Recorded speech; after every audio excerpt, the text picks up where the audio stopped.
Hi viewers, happy nice day. இன்றைக்கி வந்து ஹரிதாஸ் அப்படின்னு சொல்லிட்டு ஒரு படம் பார்த்தேன். அந்த படத்தோட கதை விமர்சனம் இப்போ பார்க்கலாம். இது வந்து ஹரி அப்படிங்கிற ஒரு செகண்ட் ஸ்டாண்டர்ட் படிக்கிற பையனோட கதை. அவர் வந்து ஆட்டிசம்னால இருக்கிறாரு, டிசபிலிட்டி இருக்குது. அவருடைய திறமை என்ன திறமை? அவருடைய திறமைனாக்கா மாரத்தானில் நல்லா ஃபாஸ்ட்டாக ஓடுவார். அந்த திறமையை கண்டுபிடிச்சி அதை வளர்த்துறதுக்காக இந்த கதை வந்துட்டு சொல்லியிருக்கிறாங்க.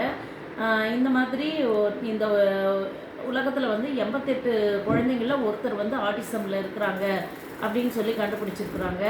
அதை வந்து இந்த மாதிரி அவங்களுடைய சாதனைகளை எல்லாம் வந்து சாதனைகளாக்கணும், அவங்களுடைய தனித்திறமையை வெளிப்படுத்தணும் அப்படிங்கிறதுனால இதை கொண்டு வந்திருக்காங்க. ஐன்ஸ்டீனு, பில்கேட்ஸு, அப்துல் கலாம் இவங்க எல்லாருமே வந்துட்டு ஒரு ஒரு ஐன்ஸ்டீன் இவங்கெல்லாம் வந்துட்டு ஒரு பெரிய அறிவாளியாக இருந்திருக்கிறாங்க. அவங்களும் வந்து சின்ன வயசில் ஐன்ஸ்டீன் வந்துட்டு ஆடிசமாக இருந்திருக்காரு. அப்புறம் வந்து அவருடைய தனித்திறமையை வந்து வளர்த்து கொண்டு வந்த மாதிரி இருக்குது. இந்த கதையில் வந்துட்டு ஃபஸ்ட்டு கிஷோர், ஸ்னேகா இவங்கெல்லாம் நடிச்சிருக்காங்க. இதில் வந்துட்டு ஃபஸ்ட்டு வந்து ஹரி வந்து அவங்க பாட்டி வீட்டில் வளர்ந்துட்டுருக்கிறாரு. அப்புறம் அவங்க பாட்டிக்கு உடம்பு சரியில்லாமல் இருந்தோடனே இவர் என்ன பண்ணுறாரு, இவர் போய் இவரோட பேர் சிவதாஸ். சிவதாஸ் தான் அப்பா பேர். அந்த அப்பா பேரும் பையன் பேர் வந்து ஹரியும் தாஸும் சேர்ந்து ஹரிதாஸ். ஒருத்தர் அப்பா வந்து எவ்வளோ ஒரு முயற்சியோட தியாக மனப்பான்மையோடு அவர் கொண்டு வந்திருக்கிறார் அப்படிங்கிறது இந்த கதை. இந்த சிவதாஸ்ங்கிறவர் வந்து போலீஸாக இருக்கிறாரு. என்கவுண்டர் பண்ணுறதுல அவர் வந்துட்டு என்ன பண்ணுறாருனாக்கா, அவங்க பாட்டி வீட்டில் வளர்ந்துட்டுருக்கலாம் ஹரி. அப்புறம் பாட்டி இருந்தோடனே இவர் வந்து சிவதாஸ் வந்து நான் கூட்டிகிட்டு போகிறேன் என் கூடவே அப்படின்னு சொல்லிட்டு ஜீப்பில் கூட்டிகிட்டு வந்துடுறாரு. கூட்டிகிட்டு வந்தவுடனே இங்கே வந்து வச்சுட்டு இருக்கும்போது அவன் சாப்பிட்றதுக்கு குறும்பு பண்ணுறான், மழையில் நனைய விடுறான்.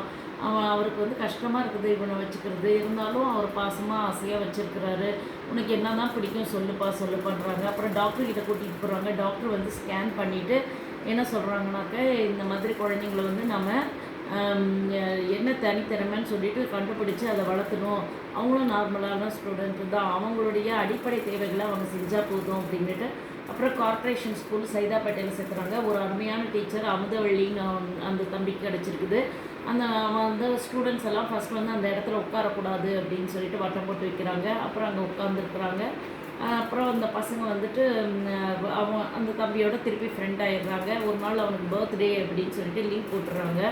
அப்போ வந்து அந்த பர்த்டேக்கு வந்துட்டு இவங்கெல்லாம் பலூன் எல்லாம் கட்டி ஃப்ரெண்ட்ஸ் எல்லாம் இருக்கும்போது அவங்க அம்மா இறந்த அன்றைக்கே தான் இவனும் பிறந்தான். அதனால் இறந்ததை மட்டும் நீங்கள் திதி கும்பிட்றீங்களே, அவனுடைய பிறந்த தினமும் அவனுக்கு ஒரு முக்கியமான நாள் தானே அப்படின்னு சொல்லிட்டு அவனுடைய பிறந்த நாளையும் கொண்டாடணும் அப்படின்னு சொல்லிட்டு ஃப்ரெண்ட்ஸோட பர்த்டே கொண்டாடுறாரு ஹரி. அதுக்கப்புறமா வந்துட்டு ஒரு எக்ஸிபிஷன் வந்து கூட்டிகிட்டு போகிறாங்க. காண்போம் கற்போம் அப்படிங்கிற ஒரு நிகழ்ச்சிக்காக எல்லாத்தையும் வந்து பஸ்ஸில் கூட்டிகிட்டு போகிறாங்க மிஸ்ஸு. அப்போ கூட்டிகிட்டு போகும்போது பிர்லா ஸ்டேடியத்துக்கு போனோடனே அவன் வந்து வேகமாக இப்படின்னு குதிக்கிறான். அப்புறம் காணாமல் போயிடுறான். அப்புறம் பார்த்தாக்கா அங்கே குதிரை ரன்னிங் ரேஸ் போகிறத பார்த்தோன்னா அவனுக்கு ஆசையாக இருக்குது. எப்போவுமே குதிரை பொம்மை தான் வச்சுட்ருப்பான். அதுக்கப்புறம் வந்து ஒரு ஷாப்பிங் கூட்டிகிட்டு போவாங்க. அங்கே வந்து சாஸை கீழே தள்ளி விட்டுறான். அவங்க அப்பாவுக்கு ஷேம் ஆகிடுது. அவங்க அப்பா வந்து இருந்தால் கூட பொறுமையாக நான் காசு கொடுத்துட்றேன் அதுக்கு அப்படின்னு சொல்லிட்டு இந்த மாதிரி பல பிரச்சனைகளை அப்பா வந்து சந்திச்சுட்டு தான் இருக்கிறாரு. அப்புறம் வந்துட்டு அவர் குதிரை ஓடும்போது அவர் வேகமாக ஓடுறார். நடக்கவே முடியாது, பேசவும் மாட்டேங்கிறான் ஹரி, நடக்கவும் மாட்டேங்கிறான். ஆனால் அவனுக்கு வந்து வேகமாக ஓடுற திறன் இருக்குது. அதை கண்டுபிடிச்சிடுறாங்க. அதுக்கப்புறம் போய் கோச்சில் சேர்த்து விட்டாக்க கோச்சுக்காரங்க வந்து எந்த ஸ்கூலில் படிக்கிற, நீ வந்துட்டு இந்த மாதிரி இருக்க குழந்தைங்கள்லாம் எங்களால் பண்ண முடியாது அப்படின்வாங்க. அப்புறம் 100 மீட்டர் ஓட சொன்னால் ஓடாமல் அப்படியே நின்றுட்டே இருப்பான். அதுக்கப்புறம் கொஞ்சம் நேரம் கழித்து ஓடுறான். ஆனால் நிறைய நேரம் ஸ்டாப் பண்ணுன்னு சொன்னால் கூட நிற்காமல் ஓடிக்கிட்டே இருக்கிறான் அந்த ஹரி. அப்போ வந்து இவனுக்கு ஏதோ ஒரு திறமை இருக்குது. அப்போ வந்து இவனுக்கு என்ன தேவைன்னா மாரத்தானில் சேர்த்துனா தான் இவன் ஜெயிப்பான் அப்படின்னு சொல்லிட்டு அப்புறமா மாரத்தான் போட்டிக்காக கோச்சுக்கு வந்து அவங்க அப்பாவே வந்து விசில் எடுத்துகிட்டு காலையில் எடுத்து அவன் கூடவே ஓடி ப்ராக்டிஸ் டே 1 2 3 4 5ன்னு ப்ராக்டிஸ் கொடுக்குறாரு. அதுக்கப்புறம் மாரத்தான் வந்து நியூஸ் பேப்பரில் வந்தவுடனே அவனோட நேம் கொடுக்குறாங்க. இதுக்கிடையில் வந்து அவங்க மிஸ் வந்து அவனை வந்து ஒரு எக்ஸிபிஷன் கூட்டிகிட்டு போகிறாங்க. அந்த எக்ஸிபிஷனில் வந்துட்டு என்ன பண்ணுறாங்க, ஒரு டாலர் கோல்டு செயினில் ஒரு குதிரை போட்டு வச்சுருக்குறாங்க.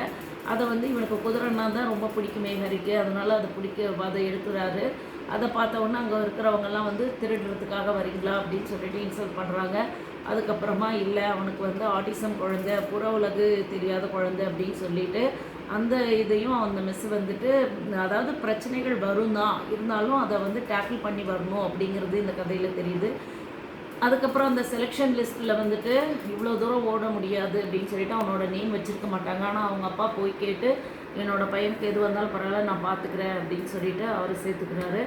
அதுக்கப்புறம் இவரோட நிலம் வந்து வயலில் இருக்கும், காட்டில் இருக்குது. அதை வந்து விற்கிறதுக்காக அவங்க வந்துட்டு இவனோட வந்து புற உலக சிந்தனை இல்லாதவங்கன்னு சொல்லிட்டு எழுதி வாங்க சொல்லி ஏமாத்துறாங்க. அப்போ வந்து இவங்க அப்பா வந்து ஒத்துக்க மாட்டாங்க.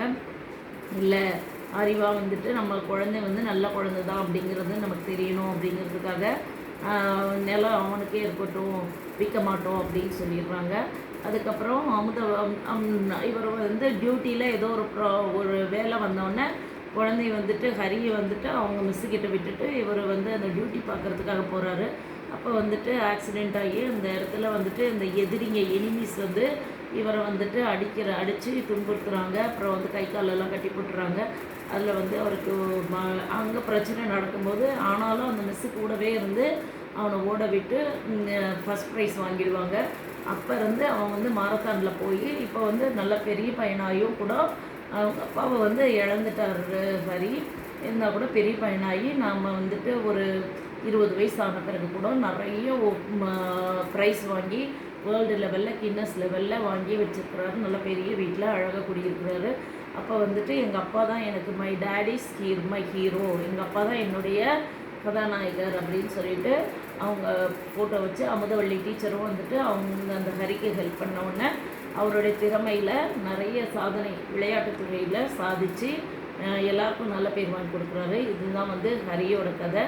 ஒரு நல்ல அருமையான கதை. இனி வர நாட்களில் நம்ம வந்துட்டு ஹரிங்கிற மாதிரி எத்தனையோ குழந்தைங்க இருப்பாங்க. அவங்களுடைய தனித்திறமையை வளர்த்து அவங்கள வாழ்க்கையில் சாதனையாக்கணும் அப்படிங்கிறது ஒரு நல்ல கதையாக அமைஞ்சிருக்குது.